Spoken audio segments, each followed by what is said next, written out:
결국은 겪어야 되는 일이 있고, 그리고 우리가 자유를 확보하고 나면 그래서 좀 쉬워지는 일이 있습니다. 그죠? 좀 더 편안해지셨죠? 이제. 그죠? 좀 덜 조심해도 되고. 네, 그렇습니다. 자, 여호수아 19장 첫 번째 시간입니다. 시므온 자손의 기업인데요. 그 전에부터 얘기했죠. 크게 몇 개로 나눴다? 남북으로 나눴었다. 두 개로 나눴었다. 아시죠? 뭐 요단 동편을 일단 빼고, 요단 동편은 빼고, 크게 두 군데로 나눴는데 그 두 군데가 그 남북으로 갈라놓고 남쪽은 누가 차지하고 유다 지파가 차지하고 그 다음에 위쪽은요, 북쪽은 요셉 지파, 다시 말해서 에브라임과 므낫세 반지파가 차지할 수 있도록 그렇게 했죠. 자, 그런데 그 땅을 크게 주고 나서 근데 그들로 다 차지하라 그런 거예요? 아니면 나머지 지파들에게 나눠주라고 얘기한 거예요? 네, 그렇죠. 나눠주라고 얘기한 거예요. 나눠주라고 얘기한 거. 자, 그래서 그리고 나서 이제 각 그 남은 지파들이 요단 동편의 두 지파 반, 그 다음에 그 요단에서 이제 가나안 땅으로 들어와서 두 지파가 먼저 차지하게 된 거니까 그러면 총 네 지파 반. 그래서 12지파에서 네 지파 반이 차지하고 나면 몇 개가 남다고요? 12지파에서 잠깐요. 이쪽 두 지파 반. 그럼 여기는 이쪽도 두 지파 반이네요. 그죠? 그럼 몇 지파가 차지한 거라고요? 5지파가 차지한 거라고요. 그러면 5지파가 차지했으니까 5을 빼면 얼마가 남아요? 7이 남죠? 그래서 그 7지파 중 저번 시간에 공부했던 건 누구요?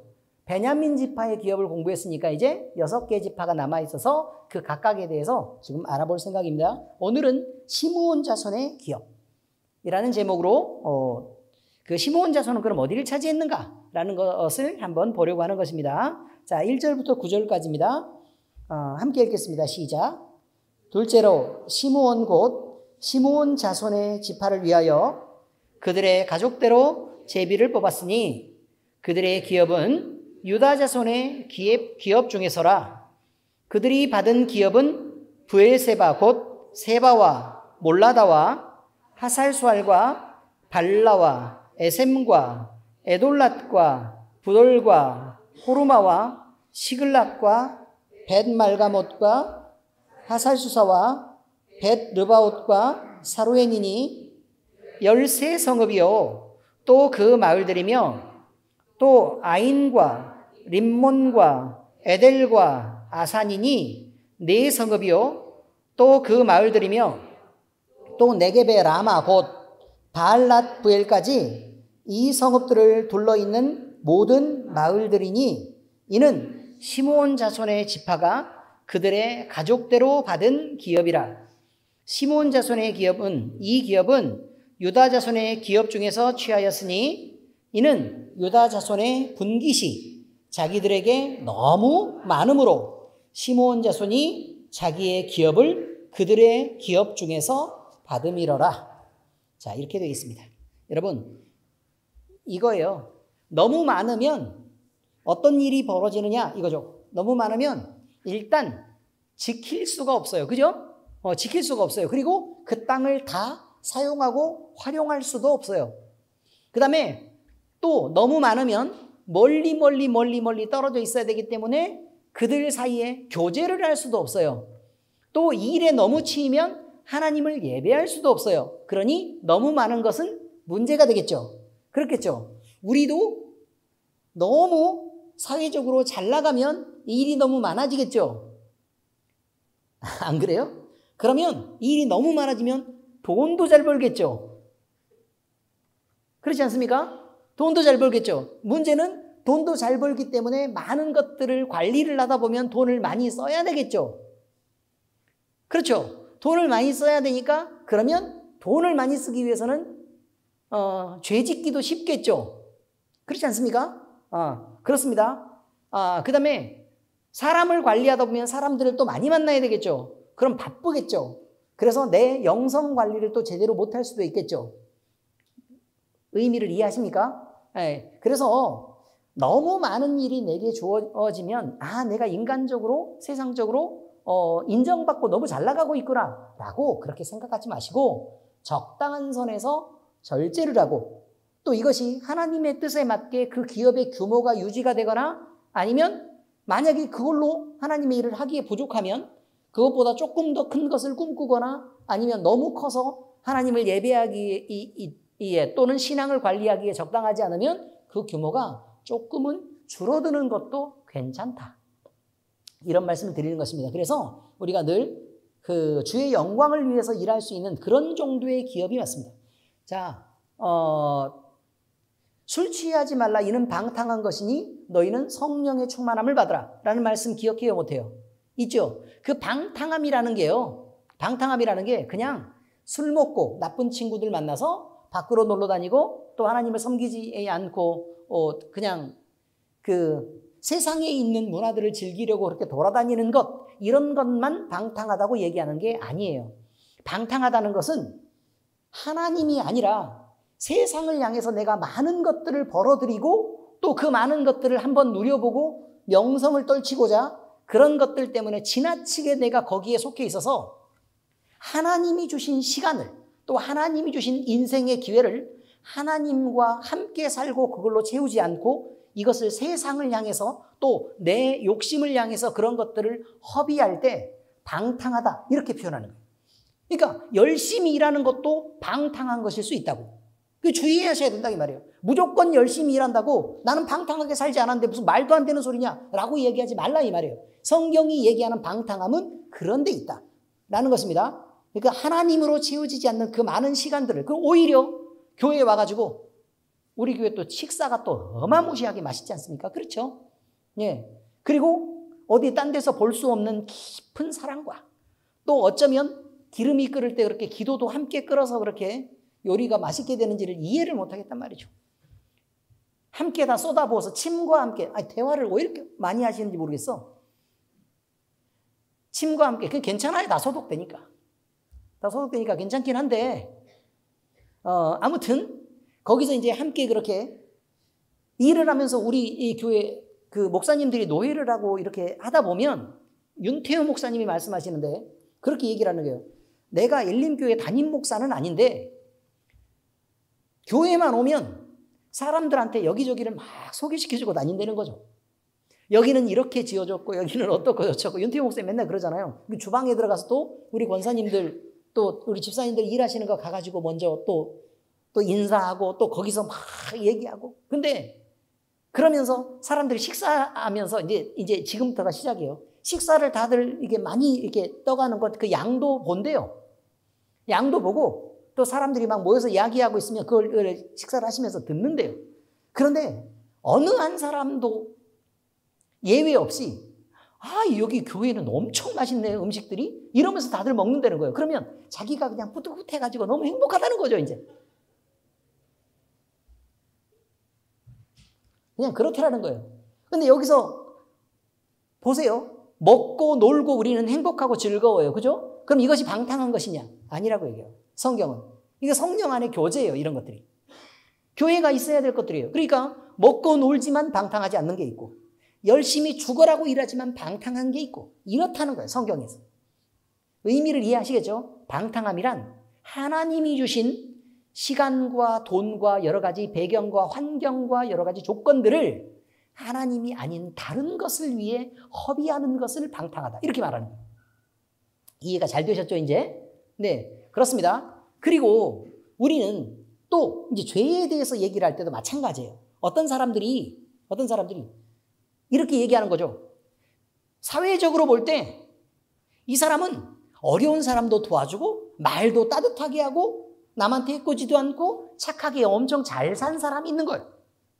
그러니까 이런 사람을 보고 하나님이 너는 예수님을 안 믿은 그 한 가지 때문에 너는 심판받아야 되겠다 라고 얘기하는 게 과연 옳으냐라고 사람들이 따진다는 거죠. 그럴 수 있지 않겠어요? 그럼 여러분 생각은 어때요? 사회적으로 너무 잘 살고 있어요. 다른 사람한테도 너무 잘해요. 그런데 예수님을 안 믿어. 그러면 그것으로 그가 심판받아야 될 만한가요?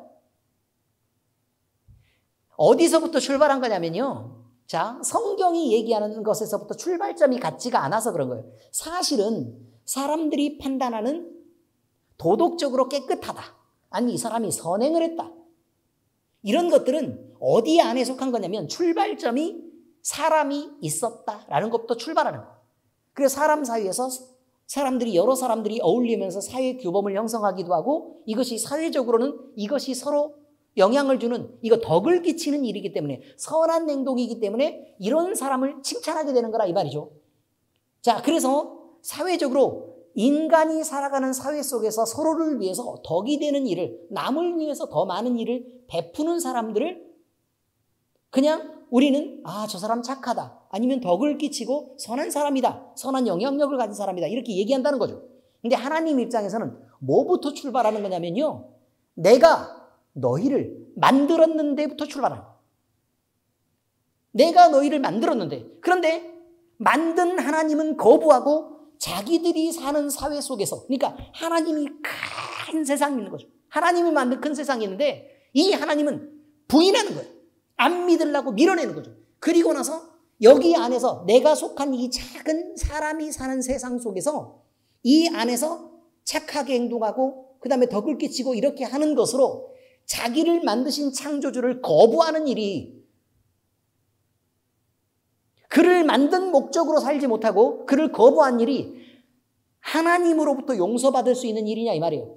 하나님은 뭐라고 말씀하시냐면 네가 사람이 사는 사회 속에서 선한 일을 하고 덕을 끼쳤다면 그래 너 살아있을 동안 거기서 칭찬 많이 받아 라고 얘기하는 거예요. 그러나 네가 죽고 하나님 앞으로 돌아오는 때가 되면 너는 내가 만든 질서에 의해서 심판받아야 돼 라고 얘기한 거예요. 이해가 되십니까? 살아있을 때는 사람들 사이에서 이쁨 많이 받으라고 그래서 인정받으라 이 말이에요. 그러나 네가 부인하는 하나님 앞으로 돌아왔을 때 너를 만들고 너를 조성하시고 네가 살아갈 모든 환경과 배경을 만드신 그 하나님을 거부한 일에 대해서는 그 거부함에 대한 결과를 받으면 되는 거야 라고 얘기한 거예요. 의미를 이해하셨죠? 그러니까 누가 여기서 미움받으래요? 그렇지 않아요. 사람이 사는 세상 속에서 미움받으라는 얘기 아니에요. 거기서 많이 칭찬받아. 그래.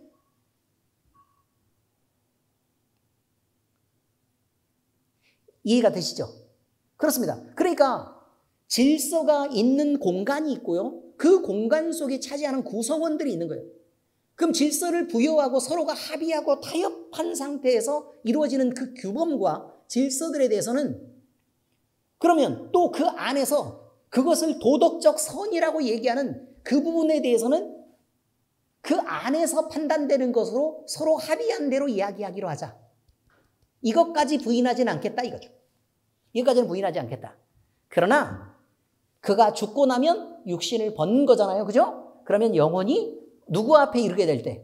하나님 앞에 이르게 될 때 너를 창조하시고 너에게 생명을 부여하신 하나님이 그 생명을 거두게 됐을 때는 네가 하나님 앞으로 돌아가셔야 되는데 그 돌아가시는 순간에 네가 무엇을 만나야 될지에 대해서는 너는 대비를 하지 않고 있다는 거죠. 그것은 우리가 분명히 생각해야 될 내용이다. 이런 말입니다. 대충 이해가 잘 되십니까? 그렇죠? 그러니 사람들에게 그렇게 말하세요. 전도하다가 혹시나 어려움을 겪고 사람들이 할 말이 엄청 많을 거란 말이에요. 근데 그 사람들은 영에 대해서 하나님에 대해서 미래에 대해서 모르는 거죠.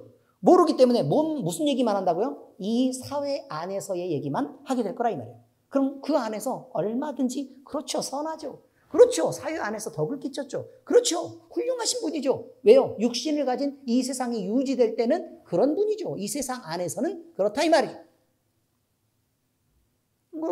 맞아요. 그러나 당신이 죽으면 육신을 벗게 되고 하나님 앞에 이르게 될 거예요. 이것을 대비하셔야 돼요. 라는 말입니다. 자,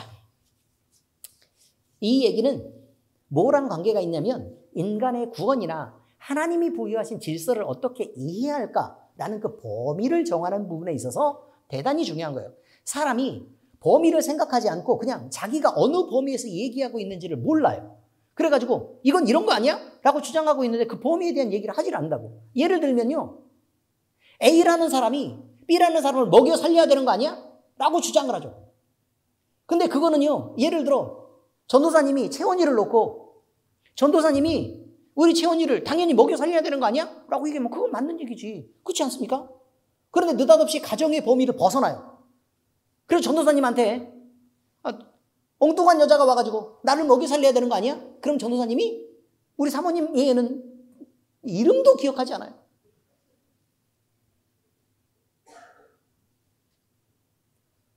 자주 봐도 얼굴도 모르는 거라고. 관심이 없으니까. 그저 신의정한테 빠져가지고. 그냥 그런 거라고 말이에요. 맞죠? 그렇대요 또. 저 철딱선이들. 아무튼 그래가지고 그런데요. 먹여 살려야 되는 거 아니야? 그러면 그렇게 얘기하면 저 여자가 미쳤나? 이렇게 얘기하는 게 당연하지 않습니까? 그죠? A는 B를 먹여 살려야 된다가 범위 안에 있을 때와 그 범위를 벗어날 때가 다른 거라고. 마찬가지예요. 이 세상 안에 있을 때와 그것을 벗어났을 때의 규범이 다르다는 거예요. 질서를 부여하시는 분은 누구예요? 하나님이시니까요. 그리고 사회 안에서 협의하고 또 타협해서 만든 규범과 질서들은 그 안에서만 통용되는 것일 테니까요. 이제 이해가 대충 되셨죠? 그래서 언제나 철학을 얘기하고 또 성경을 이해하고 그럴 때는 왜 철학이 성경이 이해하는 범주를 철학적으로는 이해를 못한다고 모든 철학자들이 결론을 내린 거냐면 인간의 이성이란 사람이 육신을 가지고 있는 세상 안에서의 얘기라는 거예요. 사람이 무엇으로 되어 있느냐? 아니면 인간은 어떤 가치를 갖고 살아야 되느냐? 사람들이 서로 사회 안에서 유익하려면 무엇을 해야 되느냐라는 모든 얘기들은 육신을 갖고 있는 세상 안에서의 얘기라는 얘기죠. 이것을 벗고 밖으로 벗어나고 인간의 이성의 한계를 넘어가서 하나님이라는 절대의 진리, 다시 말해서 신을 만났을 때, 유일한 하나님을 만났을 때는 그 하나님이 부여하신 질서를 따라가야 되는데 인간의 이성이라는 한계가 하나님을 상상할 수도 이해할 수도 없고 하나님이 직접 인간의 이성의 범주 안으로 들어가서 설명해 주지 않는 한 사람은 그 초월을 감히 상상할 수조차 없는 그런 범위를 넘어서는 것이기 때문에 그는 그것을 이해할 수 없다고 얘기하는 거란 말이에요. 그래서 범위가 대단히 중요한 거예요. 범위가 대단히 중요하다. 그래서 범위를 벗어나면 어때요? 잘못된 거예요. 범위를 벗어나는 게 잘못된 거예요. 자, 타겟이 이렇게 있어요. 타겟, 동그라미. 뭐 다트 타겟 알죠? 양궁의 타겟, 그다음에 그 총을 쏠 때 타겟 이런 거 알잖아요. 그 타겟이 이렇게 동그라미 있어요. 밖으로 가면 어떻게 돼요? 안 되죠. 점수가 안 나와요. 점수가 안 나온다고요. 그건 아무 소용이 없어요. 엄청 자세 좋아도 밖으로 쏘면 소용이 없는 거예요. 오히려 다른 사람이 위험해져요. 잘 쏘는 사람일수록 위험하다고. 그게 밖으로 가면. 근데 그 타겟 범위 안으로 정확하게 들어가서 중심을 맞아야 돼요. 그렇죠? 밖으로 벗어나는 걸 성경에서 뭐라고 얘기해요? 범위 밖으로 벗어나는 것을 죄라고 얘기해요. 목표를 벗어났다 이 말이죠. 죄라고 얘기한다고. 그러니까 뭐가 중요하다고? 범위가 중요하다고. 범위가 중요하다. 그래서 하나님이 정한 범위를 우리가 잘 지키고 있느냐라는 부분. 그리고 하나님을 이해할 때는 그 어떤 범위인지를 생각하고 그 범위 안에서 무엇을 얘기하라고 얘기하느냐라는 게 엄청 중요한 거예요. 잠언을 읽어요. 잠언 성경을 읽을 때 너희는 술 취하지 말라 이는 방탕한 것이 막 이러면서 쭉 얘기한단 말이에요. 붉은 눈이 누게 있느냐 그러면서 술 마시는 것에 대해서 막 절제를 시키죠. 근데 그럼 술 마시면 돼요 안 돼요? 응? 술을 즐겨하지 말라 이렇게 얘기하는 거잖아요. 그럼 술 마시면 될까요 안 될까요? 돼요 안 돼요? 왜 대답을 못 하세요? 한 잔씩 걸치시나 봐요? 술 마시면 돼요 안 돼요? 돼요. 제가 강단에서 말하는 거예요. 술 마시면 돼요 안 돼요? 돼요. 괜찮다고요. 술 마시는 거 괜찮아요. 문제는 뭐냐면 술을 즐기는 건 안 돼요. 일단 그건 안 돼요. 그 다음에 술을 즐기는 이유가 만약에 여러분이 하나님으로부터 자유롭고 죄를 짓기 편해가지고 망나니처럼 놀아다는 것이 그게 즐거워서 하는 거라면 그 의도부터가 잘못된 거라 이 말이에요. 그래서 그런 방식으로 술을 마시는 것은 술을 안 마시는 것만 못한 거예요. 여기까지는 이해가 잘 되셨죠? 그 다음에 술을 취하도록 마시는 건 사람이 절제할 수 있는 범위를 넘어서는 거예요. 그 다음에 건강할 수 있는 범위를 넘어서는 거죠. 그럼 돼요 안 돼요? 그거는 안 돼요. 왜냐하면 우리의 몸은 하나님이 주신 하나님을 예배하는 주의 성전이고 주의 성령이 이 안을 열어보면 하나님이 계시다 이 말이에요. 주님이 계시는데 술 취해가지고 방탕해서 막 이렇게 해롱해롱 막 이렇게 하고 그러는 거 돼요, 안 돼요? 안 된다. 너무 잘하죠. 순간적으로 나왔지만 굉장히 잘하는 건 뭐 이유가 있기는 하겠죠. 뭐 과거에 막 함부로 살았다든지 뭐 이런. 주여. 그렇습니다. 아무튼 그렇습니다. 그래서 하나님을 향해서 나아가는 방향이면 괜찮아요. 가족들끼리 막 이렇게 있을 때 반주 한 잔씩 이렇게 마시면서 서로 그냥 가볍게 이야기하는 거 그것도 괜찮아요. 그러나 그것들을 즐기는 습관을 갖는 것은 옳지 않고, 왜 그게 옳지 않냐면 술을 마시는 게 대부분은 죄를 범하는 쪽으로 다가가게 하기 위해서 마시는 것이기 때문에 그럴 거예요. 노아를 보세요. 그가 실수해서 자기 아들한테는 저주하기 좀 그러니까 함의 아들 가나안은 저주를 받을지어다. 이래서 손자한테 그냥 쏟아붓는 거 봐요. 그게 바른 일입니까? 당대의 의인이라고 얘기했던 노아도 술 취하면 그 모양 그 꼴이었다는 거예요. 헐벗은 모습으로 그냥 자기의 치부를 드러내고 있었다. 그러므로 그러지 말자라고 얘기하는 거예요. 그러지 말자. 아무튼 그렇습니다.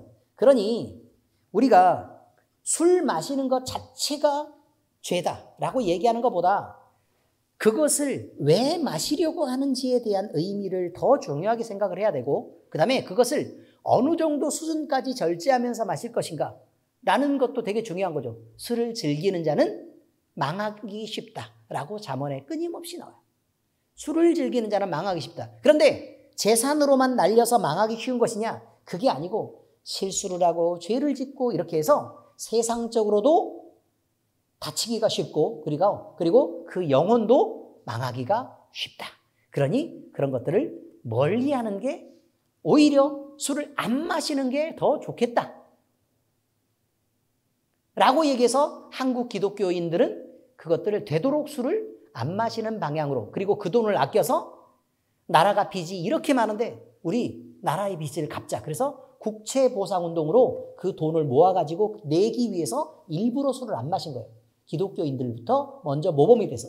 그러면 그 당시에 기독교인들은 얼마나 이 사회 안에서도 선한 영향력을 가졌냐 이 말이죠. 그렇습니다. 자, 아무튼 오늘 시므온 지파의 그 땅에 대한 얘기를 하고 있죠. 그럼 시므온은 누구냐? 이제 이것부터 해야 되죠. 시므온은 야곱이 삼촌의 큰 딸 레아가 있고 둘째 딸은 누구예요? 라헬이죠. 누구를 사랑했어요, 야곱은? 라헬을 더 사랑했고 레아는 눈에 들어오지도 않았어요. 그래서 눈이 좀 약하다 이렇게 표현을 해요. 그죠? 그래, 눈이 약하다가 뭐예요? 눈으로 보니까 눈이 즐겁지 않았다. 이런 거죠. 그죠? 그러니까 예쁘지 않았어. 이거를 눈이 좀 약하다. 북한 말로는 뭐라고 얘기한다요? 근데 북한 말 가르쳐 주잖아요. 북한 말로는 안 예쁘다가 뭐라고? 양심 없다. 양심 없다. 이게 외모의 공적 개념을 얘기하는 거죠. 이건 사적인 게 아니다. 너는 사회에 나가서 정말 활동하는데 정말 양심이 없구나. 그런 개념이다. 이런 얘기죠. 제 얘기가 아니고 북한이 그렇다는 얘기예요. 북한 출신 김용국 집사님. 전봉승 권사님 어때요? 그런 말이 있는 건 아셨어요? 제가 얘기했으니까 알았겠죠. 아무튼 그 안 사랑했던 레아가 어떻게 임신을 했는지는 모르겠네. 그런데 안 사랑했는데 임신을 했어요. 임신을 했어요. 자, 레아가 임신한 내용 나옵니다. 29장 32절에서 35절까지 시작. 레아가 임신하여 아들을 낳고 그 이름을 르우벤이라 하여 이르되 여호와께서 나의 괴로움을 돌보셨으니 이제는 내 남편이 나를 사랑하리로다 하였더라. 자, 그러면 르우벤은 첫 번째 아들이겠죠? 그죠? 첫 번째 아들인데 그러면 남편은 레아를 사랑했다고요? 안 했다고요? 안 했다는 얘기가 나오잖아요. 이제는 아들까지 지새끼까지 쥐새끼 아니고 자기 새끼를 낳아줬으니까 그러니 이제는 나를 사랑하겠지. 그래서 하나님께서 내 괴로움을 돌아보셔서 이제는 남편이 나를 사랑하게 해주실 거야 라고 얘기해서 르우벤이다 이렇게 이름을 지었다는 거죠. 자, 다음 갑니다. 그가 다시 임신하여 아들을 낳고 이르되 여호와께서 내가 사랑받지 못함을 들으셨으므로. 그럼 어떻게 된 거예요? 르우벤이라고 이름을 지었는데 응답 받았어요? 못 받았어요? 못 받았죠. 그러면 하나님 앞에서 이름을 지었는데도 불구하고 응답을 받지 못했다 이거죠.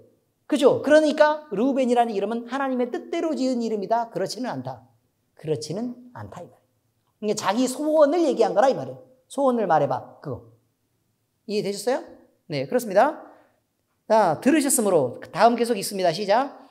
내게 이 아들도 주셨도다 하고 그의 이름을 시므온이라 하였으며 그가 또 임신하여 아들을 낳고 이르되 내가 그에게 새 아들을 낳았으니 내 남편이 지금부터 나와 연합하리로다 하고 그의 이름을 레위라 하였으며 그가 또 임신하여 아들을 낳고 이르되 내가 이제는 여호와를 찬송하리로다 하고 이로 말미암아 그가 그의 이름을 유다라 하였고 그의 출산이 멈추었더라. 아, 사랑하지 않았는데 벌써 아들만 넷을 낳았어.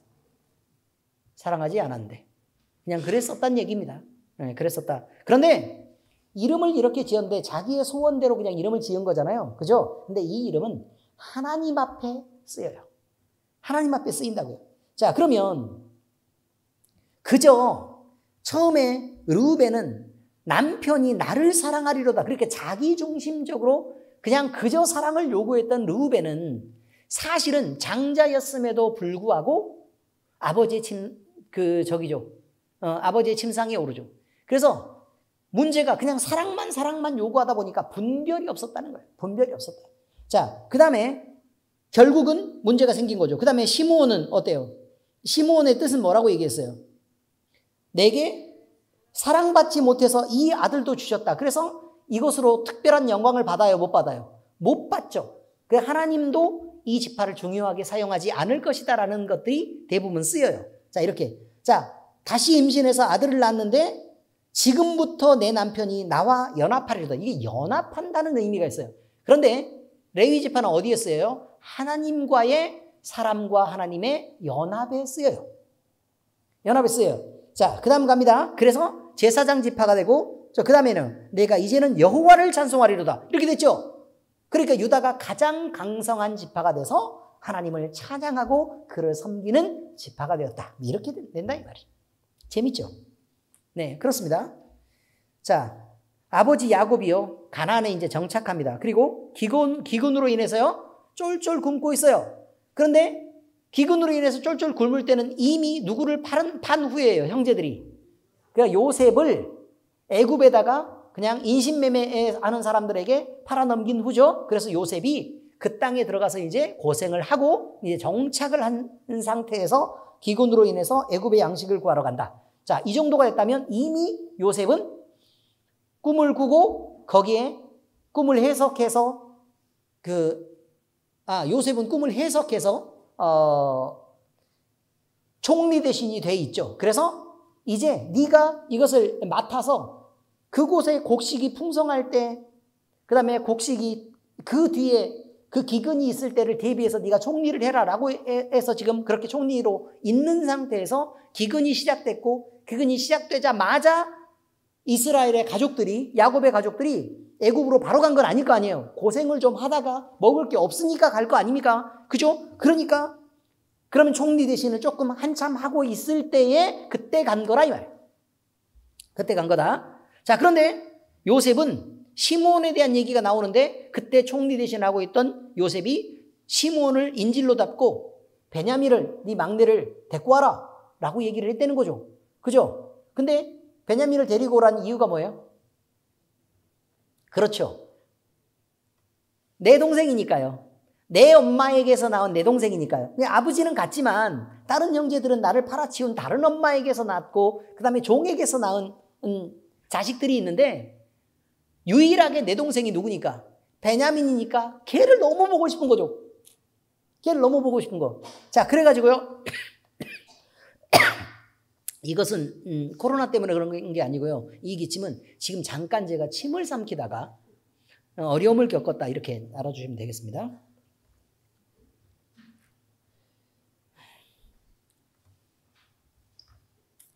그래서 물이 필요한 것입니다.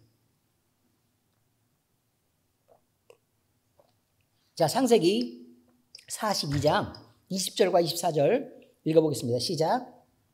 너희 막내 아우를 내게로 데리고 오라. 그러면 너희 말이 진실함이 되고 너희가 죽지 아니하리라 하니 그들이 그대로 하니라. 요셉이 그들을 떠나가서 울고 다시 돌아와 그들과 말하다가 그들 중에서 시므온을 끌어내어 그들의 눈앞에서 결박하고. 자, 이렇게 돼 있죠. 그러니 동생을 너무 보고 싶은데 밝힐 수는 없고, 의미를 이해하시겠죠? 밝힐 수는 없고 막 너무 보고 싶은데, 그리고 아버지도 좀 이쪽으로 좀 데려와 줬으면 좋겠는데 자기가 얘기를 할 수는 없으니, 그러니 어떻게 해요?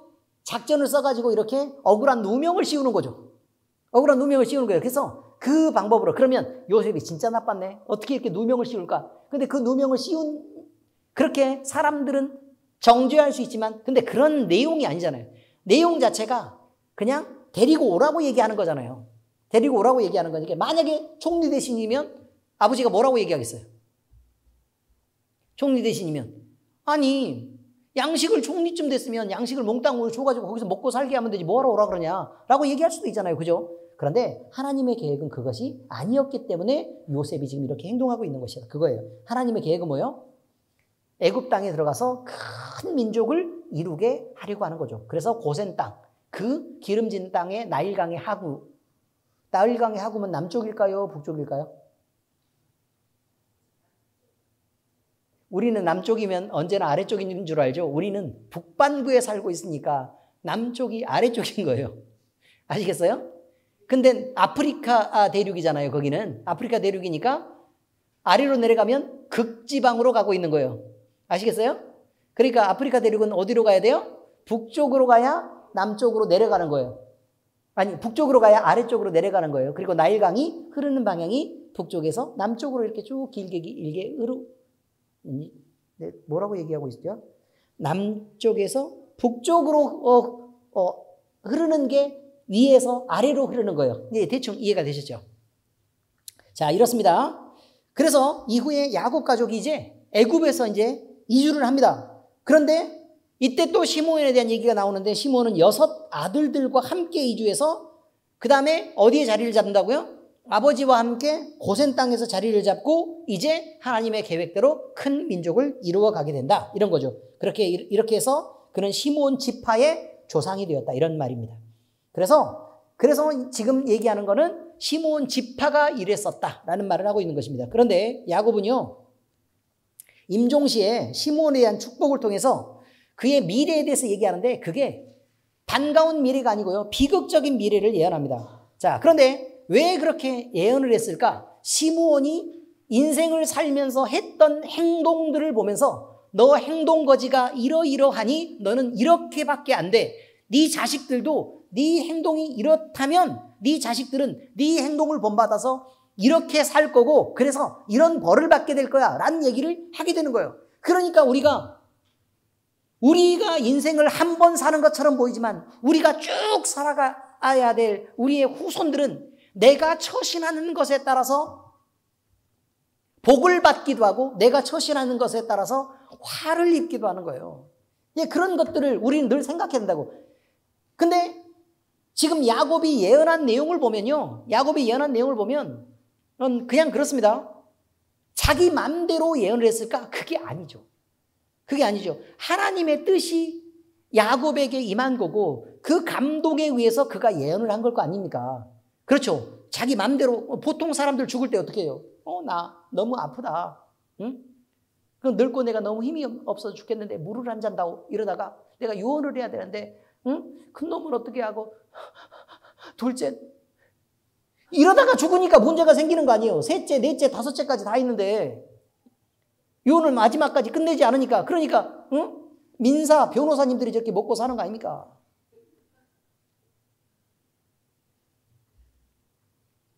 그래서요, 보통 사람들이 하는 것과 다르게 야곱은 뭐를 했다고요? 모든 자녀들에 대해서 예언을 했다는 거예요. 그런 의미가 중요하죠. 자, 그런데 그 예언에서 좋지 않은 예언을 했는데 그건 뭐 때문에 그러냐? 이스라엘이 가족과 함께 이렇게 있을 때 야곱의 딸인 이스라엘과 야곱은 같은 사람입니다. 이것 정도는 알고 계시는 거 맞죠? 같은 사람인데 그럼 왜 자꾸 왔다 갔다 해서 자꾸 헷갈리게? 아니 그냥 나오는 대로 하는 거예요.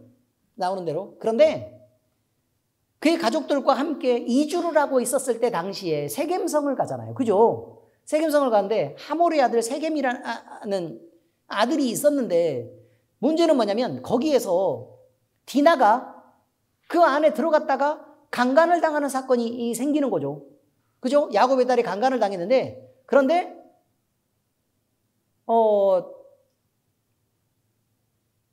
나중에 하몰과 세겜이 평화협정을 맺고 우리가 서로 통혼을 하고 그 다음에 우리 아이가 서로 한 가족처럼 같이 지내자라고 얘기를 하면서 우리가 잘못한 걸 인정하고 디나를 데려다가 내 아내로 삼을 테니 우리를 용서하시오 이렇게 된 거라고요. 그래서 야곱이 뭐라고 얘기했어요? 하나님의 이름으로 화평을 약속하고 그 다음에 그 가족들에게 어떻게 하라 그랬어요? 우리랑 화평하고 싶으면 너희가 하나님의 사람으로 구분돼야 된다. 그래서 모든 남자가 할례를 받아라 라고 얘기해서 산란해서 막 어기저기 못 움직이고 있을 때 다 어떻게 됐다고요? 가서 모든 남자를 다 도륙해버리는 사건이 있었는데 그때 누가 주체적으로 나섰다 그 말이에요? 시므온이 주도했다는 거예요. 이걸 시므온이 주도했다. 그런데 이거는 하나님이 보실 때도 옳지 않았지만 야곱이 볼 때에도 하나님의 이름으로 맹세를 하고 그 거룩한 이름으로 화평을 이야기하고 난 다음에 그리고 그 사람들에게 할례를 행했다면 이 사람들도 하나님의 백성 되기를 스스로 선택한 건데 갔다가 그 이후에 죽였다는 게 문제예요. 죄를 지었으면 차라리 가서 싸우든지. 의미를 아시겠죠? 그래서 그것이 잘못됐다고 얘기하는 거예요. 그래서 그 잘못은 네가 그냥 잘못을 한 게 아니라 할례 받은 사람들을 학살한 것이다라고 얘기한 거예요. 할례 받은 사람들을 학살한 것이다. 그래서 일단 야곱에게서도 미움을 받았고 그 다음에 그 일 때문에 성질을 못 참고 가서 학살을 했던 것 때문에 야곱에게도 미움을 받았고 하나님의 마음도 그 거룩하신 이름을 걸고 이렇게 잘못한 일에 대해서는 용서하기가 어려웠다 이거죠. 사실 용서받으면 안 되는 상황이죠. 자, 그런 것입니다. 자, 또 있어요. 광야 생활할 때 시므온 지파의 족장 시므리가 있어요. 바알볼의 음행이라는 하는 음행 사건이 있는데 그 음행 사건에 연루돼서 크게 범죄한 바가 있습니다. 그러므로 야곱의 예언대로 시므온은 애굽에서 나올 때는 59,300명이었던 인구가 40년 후에 가나안에 들어갈 때는 22,200명으로 줄어들게 됐어요. 그러면 반토막 이하가 된 거죠. 반토막 이하가 된 거다. 그래서 어쨌든 하나님 앞에서 똑바로 잘 살아야지 점점 가계가 기울어가게 된 거라 이런 말이죠.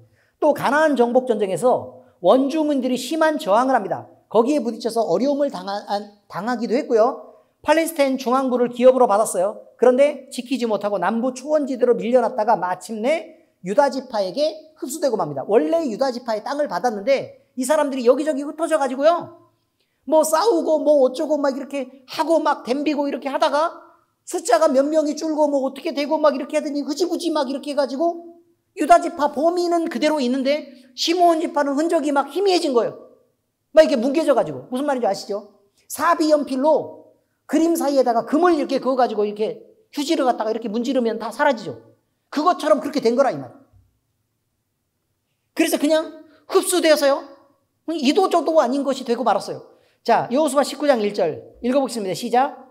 둘째로 시므온 곧 시므온 자손의 지파를 위하여 그들의 가족대로 제비를 뽑았으니 그들의 기업은 유다 자손의 기업 중에서 받았다. 이렇게 돼 있고요. 어쨌든 그 안에서 받았는데 이제 점점 소멸하는 길을 겪게 되었다 그 말이에요. 그러니까 하나님 앞에서 함부로 범죄하고 덤비고 자기 생각으로 분풀이하지 말라 그 말이에요. 그 다음에 거룩하신 하나님의 이름을 걸고 무슨 일인가를 얘기를 했으면 그건 반드시 지켜야 되고 하나님의 이름이 나 때문에 욕을 보아서는 안 된다는 거예요. 근데 그거는 살아있는 사람들에게만 그렇게 해당되는 말이 아니에요. 왜냐하면 하나님은 살아있는 자의 하나님이시기도 하지만 죽은 자들의 하나님이기도 하잖아요. 그렇죠. 하나님은 영원한 하나님이니까 죽은 자들의 하나님이기도 하단 말이에요. 그러니까 죽은 자들이 와서 뭐라고 얘기를 하겠어요? 하나님 앞에 남아가지고 뭐라고 얘기를 해요? 하나님, 저 억울하고 원통합니다. 주의 백성이라고 얘기하는 하나님의 자녀들이 우리가 할례를 받고 주의 백성으로 살기로 작정해서 하나님의 백성으로 우리가 할례를 다 받았는데 우리가 그렇게 뭐 살아간 적은 없지만 어쨌든 그렇게 살기로 작정하고 할례를 받지 않았습니까? 우리로 보자면 이거예요. 세례 받은 거, 세례 받은 거. 내가 예수님을 믿기로 해서 세례까지 받고 그렇게 잘 살아보려고 그러는데 한 이틀 후에 내가 어기적거리고 있을 때 나를 와서 다 죽여버립시다. 이렇게 얘기해요. 말이 되겠습니까 이게? 근데 그게 어디서 죽이디? 그러면 교회 식구들이 칼 차고 와서 죽이던데요. 그 말하고 같은 말 아닙니까 지금? 세례 받게 해놓고 교회 식구들이 칼 차고 와서 죽였다. 그 말하고 지금 같은 말을 하고 있는 거예요. 여러분, 그러면 하나님이 뭐라고 대답하겠어요? 뭐라고 대답해요? 그래도 걔네는 이유가 있어서 죽인 거 아니야? 니네가 범죄했잖아. 그러면 얘기하겠죠. 그럼 정의자 권사는 죄를 안 지어서 구원받습니까?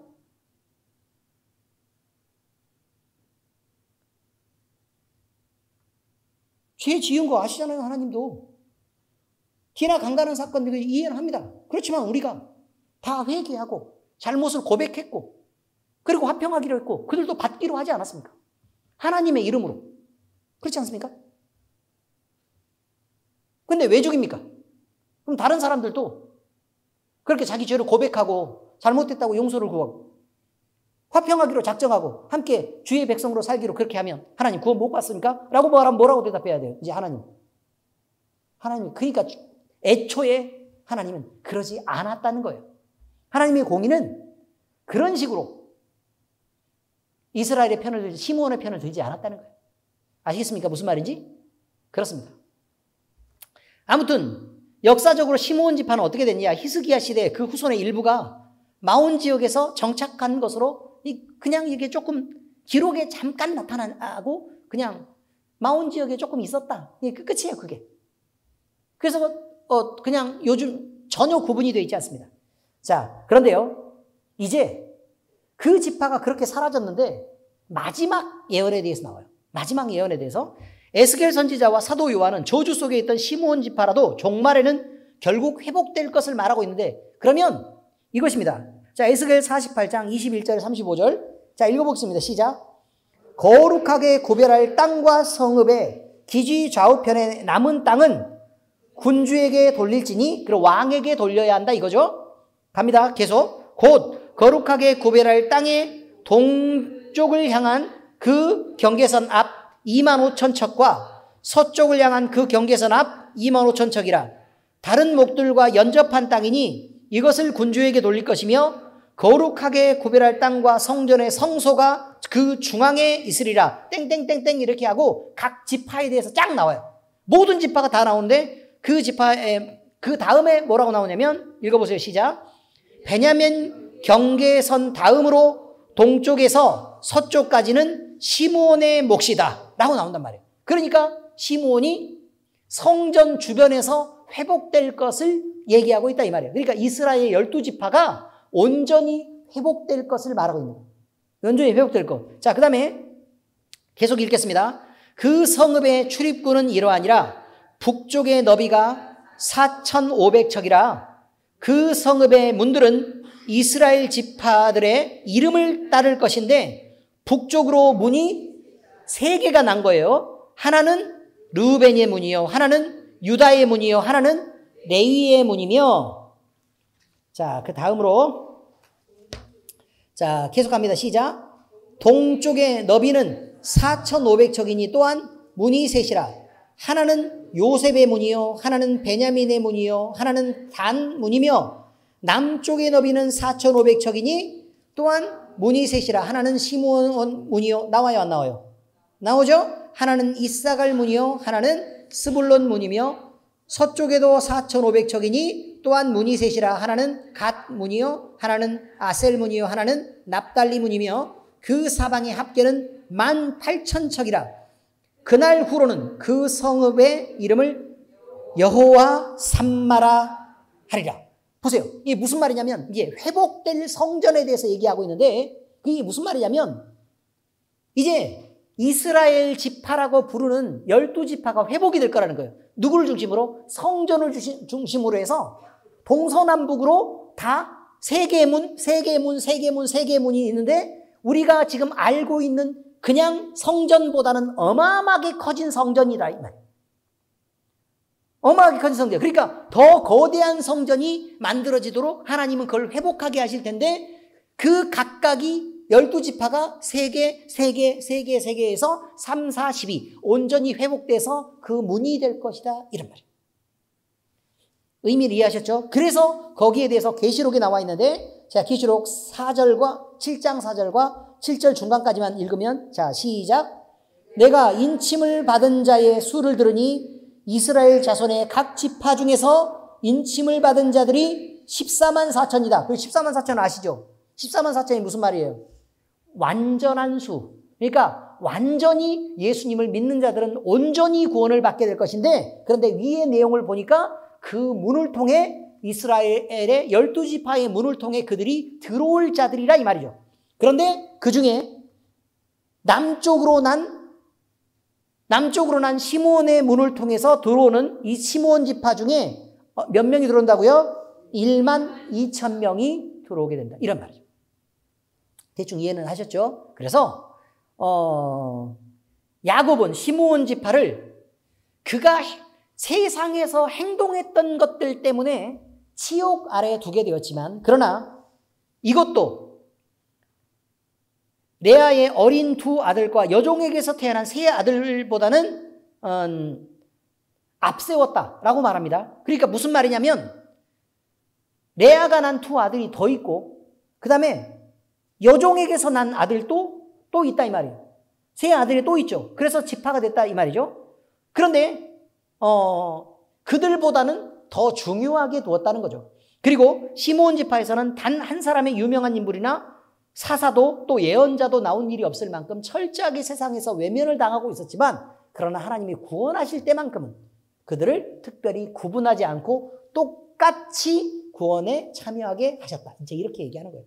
그래서 우리도 예수님을 믿고 세상에서 살아갈 때는 그래요. 우리가 잘한 것에 대해서 또 칭찬도 받을 거고 또 우리가 하나님의 그 청지기로서 역할을 잘 감당하면 더 많은 것으로 더 많은 재산으로 우리가 하나님의 일을 더 많이 할 수 있는 세상에서 할 수 있는 그런 많은 일들이 있겠죠. 그러나 구원만큼은 예수 그리스도를 믿는 본인의 몫으로 그 자기 한 영혼을 구원하는 것이 끝이에요. 그래서 내 새끼를 위해서 기도해 주고 싶은데 그 기도는 그 아들이 예수님을 믿게 하나님께 은혜를 달라고 기도를 하는 것뿐이에요. 그러면 그 사람을 위해서는 우리는 뭘 해야 되느냐? 자 보세요. 위에는 하나님이 계시죠? 아래는 누가 있어요? 자식을 위해서 기도했으면 내 새끼가 있는 거 아니에요. 여긴 이해가 되시죠? 하나님을 향해서만 맨날 이거 해라 저거 해라 계속 얘기를 하고 있는 거예요. 하나님을 향해서만. 하나님 은혜를 주세요. 그를 감동시켜주세요. 그를 가르치세요. 하나님의 역사가 나타날 수 있도록 계속해서 이런 요구만 하고 있는 거예요. 그리고 내 새끼는 눈치를 보면서 한마디도 하질 않아. 너 예수 믿어야 산다 얘기를 안 한다고. 너 이놈의 새끼 그렇게 살다가 죽으면 망해. 이런 얘기 안 해준단 말이에요. 그리고 하나님을 향해서 위만 잔뜩 이렇게 해주세요. 저렇게 해주세요. 이렇게 해놓고 안에는 텅 비어가지고 눈치만 보다가 내가 혹시 미움받으면 어떡해. 그러고도 할 일을 다 했다고 말하십니까? 말도 안 되는 일입니다. 하나님을 향해서 우리가 간구를 하고 있다면 자식을 향해서도요. 또 내가 구원해야 될 다른 사람을 향해서도 내가 그리스도인으로서 해야 될 몫을 해야 하고 그들에게 전해야 될 복음의 몫이 있는 거예요. 그리고 그들에게 요구해야 될 하나님을 향해서 어떤 태도를 가져야 된다고 가르쳐야 된다. 왜 위에다만 자꾸 뭐라 그러냐고. 왜 위에다만. 하나도 안 하고. 부끄러운 줄 아셔야 돼요. 이런 것입니다. 자, 승질낸 거 아닙니다. 답답해서 하는 얘기입니다. 답답해서. 자, 시므온 지파가 차지한 땅에 대해서도 쭉 이렇게 나와 있죠. 차지한 땅에 대해서도 나와 있는데 그거는 뭐 시몬 지파가 뭐 중간에 사라졌는데 뭐 그 땅이 뭐 어땠다라고 말할 아무 의미도 없으니까 그냥 그렇게 그냥 넘어가도록 하겠습니다. 자, 그런데 성경에 표현할 때요, 뭐가 나오는 거냐면 브엘세바가 나오는데 브엘세바가 나오는데 브엘세바는 맹세의 우물이라는 뜻이죠. 맹세의 우물 또는 일곱 우물. 그러니까 7개의 우물 앞에서 맹세했다 이런 얘기죠. 하갈이 사라에게 쫓겨납니다. 그죠? 하갈이 사라에게 쫓겨납니다. 하갈하고 사라가 누구의 부인이죠? 맞아요. 아브라함의 부인이죠. 아브라함의 부인인데 사라가 아이를 못 낳으니까 하갈 자기의 몸종을 아브라함에게 넣어서 먼저 이스마엘이라는 아들을 낳습니다. 지금 애들이 그 이슬람 교도들이 이스마엘의 그 후손들입니다. 그래서 아브라함도 믿고 자기들은 뭐 야곱도 믿고 하나님도 믿고 다 믿는데요. 그렇지만 이스마엘이 중요한 거죠. 그래서 성경을 조금 바꿔가지고 왜곡해가지고 믿는 거 별거 다 성경인 척 흉내를 다 내가지고 그렇게 하고 있습니다. 근데 자꾸 이스마엘이 사라에게서 난 아들인 야곱을 이스라엘을 이삭이죠. 네, 이삭을 괴롭히죠. 괴롭히니까 눈에 보기에 좋아요, 안 좋아요? 안 좋죠. 그래서 하갈을 쫓아내죠. 쫓아내서 쫓겨나서 광야를 헤매다가 지쳐가지고 쓰러졌을 때 하나님이 우물을 발견하게 했는데 그 우물이 바로 어디냐면 그렇죠. 브엘세바라 그 말입니다. 그리고 여기서 아브라함은 아비멜렉과 7 우물을 두고 평화 언약을 맺어서 우리는 서로 공격하지 말기로 합시다. 자, 이렇게 얘기하는 것입니다. 그 다음에 아브라함과 이삭과 야곱, 그러니까 이삭과 야곱도 아버지의 대를 이어서 주로 이 땅에서 많이 활동했던 것으로 나옵니다. 그러니까 주로 그 광야에서 활동한 사람들 이거잖아요. 그쪽이 지역에 풀이 엄청 많지가 않아요. 그러니까 목동들은 옮겨 다녀야 돼요. 옮겨 다녀야 되는데 그 브엘세바 근처도 옮겨 다니는 중요한 곳들 중 하나였다. 이런 거죠. 왜요? 우물을 차지하고 있잖아요. 그죠? 우물을 차지하고 있으니까 거기서 그 우물로 그 양떼를 먹일 수 있으니까 여기서 먹여서 풀이 또 없어지면 또 딴 곳으로 이동해서 그렇게 가고 이렇게 목동 생활을 했었다. 뭐 이런 얘기입니다. 그러면 성경을 보면 주로 이런 말이 나옵니다. 관용적인 표현. 단에서 브엘세바까지 이런 말이 나와요. 사사기 20장 1절에 보면 이에 모든 이스라엘 자손이 단에서 브엘세바까지 이와 길르앗 땅에서 나와서 그 회중이 일제히 미스바에서 여호와 앞에 모였다. 그 단에서 브엘세바까지는 무슨 말이에요?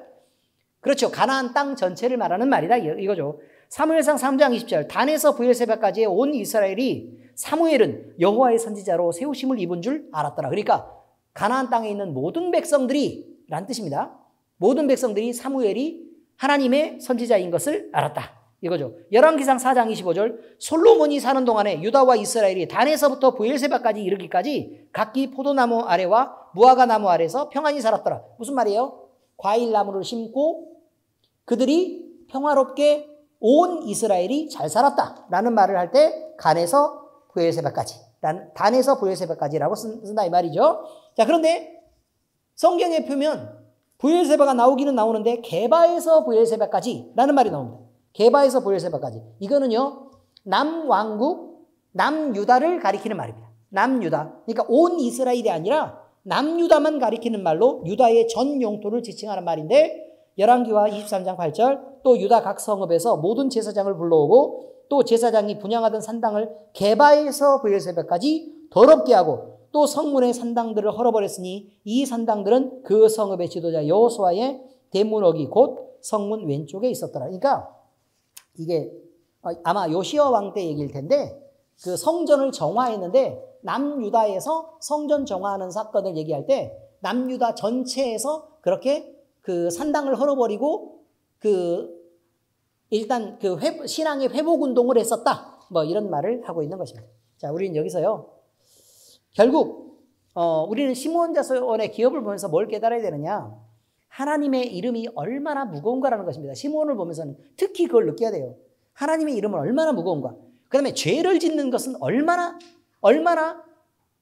우리에게 큰 영향을 줄 수도 있는가라는 거죠. 그러니까 비단 영혼의 구원뿐만 아니라 이 세상을 살아가고 우리 자손이 번성하는 데 있어서도 얼마나 그것이 무서운 것이냐라는 것을 우리가 깨닫고 있어야 된다, 이런 말이에요. 시므온 지파는 여러 가지 몇 개의 사건을 거치면서 시므온이 행동했던 그 죄의 저주 때문에 그 예언을 듣고 그대로 자손들이 어쨌든 그 고센 땅에서 충분히 번성했음에도 불구하고, 이스라엘 전체가 다 번성했음에도 불구하고 그들이 이제 하나님이 돌보시는 땅을 넘어서 그들에게 책임을 요구하는 광야에 나왔고, 그들에게 신앙의 결단을 요구하는 가나안 땅에 들어가서는 이들이 어떻게 결과됐느냐를 보셔야 된다.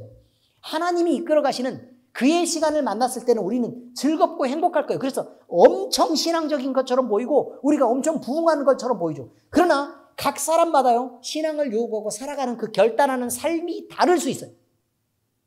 죄를 멀리하고 하나님을 점점 알아가려고 열심히 노력하면서 사는 사람들도 있겠지만, 그의 시간을 만난 이후에도 다시 사람으로 돌아가고 세상으로 돌아가서 죄를 짓고 그들이 하나님을 거역하고 그렇게 살아갈 수도 있다고요. 그러면 그것에 따라서 사람들은 결국 이 세상의 삶이나 아니면 그들의 구원에 영향을 받을 수밖에 없는 것을 우리는 늘 생각해야 된다는 것입니다. 하나님은 우리가 경배할 대상입니다. 우리가 이용하고 우리의 이익을 위해서 하나님을 수단으로 사용할 것이 아니라 이 말이죠. 하나님이 그렇게 사용해도 괜찮다고 말하겠습니까? 그렇지 않습니다. 그러므로 여러분, 우리는 분명히 정신을 차리고 성도로서 어떻게 살아야 될까를 늘 생각해야 됩니다.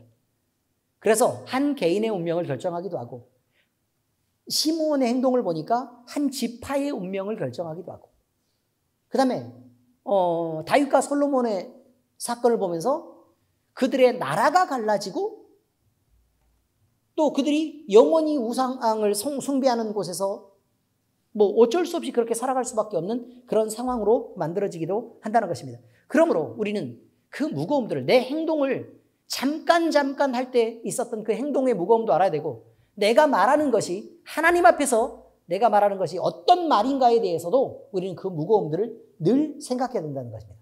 그러므로 우리는 필터를 거쳐야 돼요. 누구의 필터를 거쳐야 되느냐?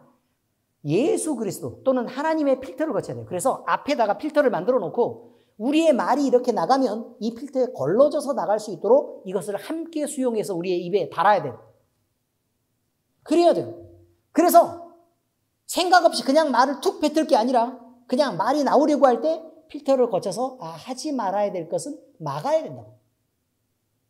근데 내가 보니까 아직도 세상적인 말들을 그냥 이렇게 하면서 아유, 옛날 사람들이 다 이렇게 얘기했어 하고 그냥 얘기를 하는 사람들이 지금도 우리 교회도 많아요. 무슨 정월 대보름에 나물 먹는 게 뭐가 그렇게 중요하다고, 아우 그때는 나물을 꼭 먹어야 되는데, 이런 얘기를 왜 하는 거예요 도대체? 세상이 갖는 습관들, 세상이 갖는 세속적인 풍속들에 대해서 우리는, 아니 나물은 하나님이 자유롭게 하셨어요. 대보름에 안 먹어도 우리는 돈도 좀 있고 그렇지 않습니까? 하나님이 아버지인데 이 세상에서 밖에 나가서요 버려진 데 이렇게 뚝 같은 데 가보면 나물들도 엄청 많아요.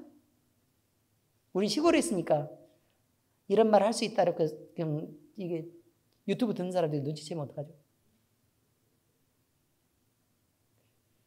아무튼 여러분, 그러지 좀 말라고. 그러지 마. 우린 자유인이에요. 그리고 그리스도인이에요. 그리스도인답게 하세요. 뭐든. 아무튼 그렇습니다.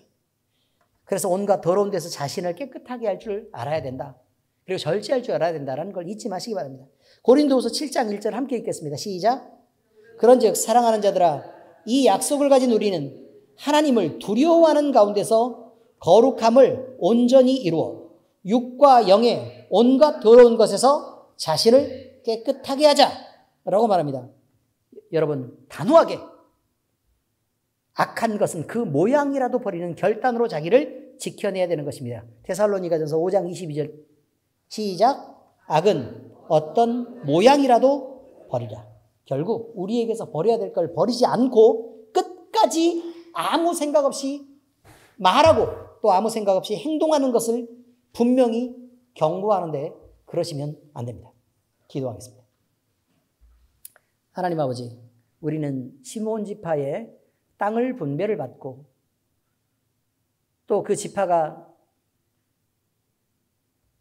번성했지만 점점 사그라지는 모습들을 볼 때에 하나님 앞에서 우리 각 개인의 결단과 또 하는 행동과 말들이 얼마만큼 중요하고 의미가 있으며 후대에도 얼마만큼 크게 영향을 미칠 수 있는지에 대해서 우리는 배웠습니다. 아버지 하나님, 우리가 악은 그 모양이라도 버리고 하나님의 이름, 그 거룩하신 예수 그리스도의 이름을 존귀하게 여겨서 우리가 두렵고 떨림으로 하나님을 섬길 때 우리가 반드시 하나님께 영광되는 말을 하게 하시고 행동을 하게 하셔서 우리의 모든 행동을 통해서 우리 하나님이 영광을 받을 수 있도록 우리가 그렇게 참 그리스도인으로 살기를 바랍니다. 아버지 하나님, 우리가 하나님의 그 거룩하신 하나님의 이름에 욕이 되지 않도록 아버지 하나님, 우리를 절제하게 하시고 행동을 바르게 하게 하여 주시옵소서. 그래서 아버지 하나님, 우리가 주님 앞에 나아갈 때는 늘 우리의 절제되고 바른 행실로 주님 앞에 칭찬받을 수 있도록 주께서 우리를 인도해 가시옵소서. 살아계신 우리 주 예수님 이름으로 감사하며 기도합니다. 아멘.